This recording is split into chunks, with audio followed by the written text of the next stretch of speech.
It's not just federal level Republicans that are deciding to abandon ship as their party goes down in flames. State level Republican politicians are also bidding adieu to their party and their offices. The latest Republican to jump ship happens to be a very important one. It is one of the few, technically one of the two, conservative justices on the Wisconsin State Supreme Court. This week, you had Supreme Court Justice Annette Ziegler announced that she was, in fact, not going to be seeking re-election this year. The court in Wisconsin currently has a 4-3 Democratic majority. There is a special election coming up. After that special election, that majority could go to 5-2, leaving only Ziegler, who is a hardline Republican, and one other conservative justice who is more of a moderate. And with Ziegler not running this year, no longer having the incumbency for the Republicans, it's going to be a lot harder for them to take that seat back, which could lead to a 6-1 Democratic majority on that Wisconsin State Supreme Court. That is how vital this is. That Supreme Court, once it got the liberal majority on there a couple years ago, did overturn the state's abortion ban.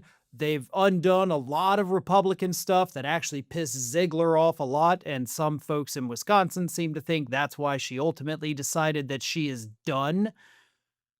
But these races matter. They do have impacts all over the place.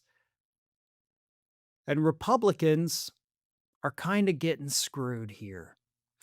They deserve it. It's a screwing of their own making, if you will. But this is what happens when you stand for horrible things. When you stand for harming others, the public turns against you, and then suddenly you're left wondering, like, well, why does everybody hate us? I guess I'm just not going to play anymore, and I'm going to go home and quit. Well, good. That means you're going to be doing less damage to the public at large, and only your neighbors will have to deal with you. But the Republican Party right now is finding out that having absolute power is not exactly as, nice as they thought it would be. They thought they could run roughshod over everything, pass all the legislation they wanted, restrict the rights of certain groups of people that they clearly have a disdain for. And it turns out that even though the public put these people in power to do these things, in practice, they don't actually like it. So this isn't really just a lesson for conservative politicians. This is a lesson for the voters, because y'all are the ones that need to learn this.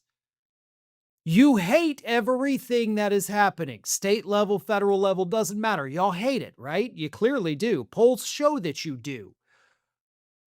Republicans are doing that to you.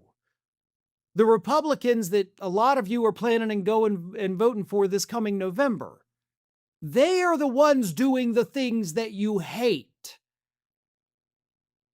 You're the ones always complaining like, nothing ever changes, nothing ever gets better. Let me vote for this person that I voted for the last 25 years. That'll change things, right?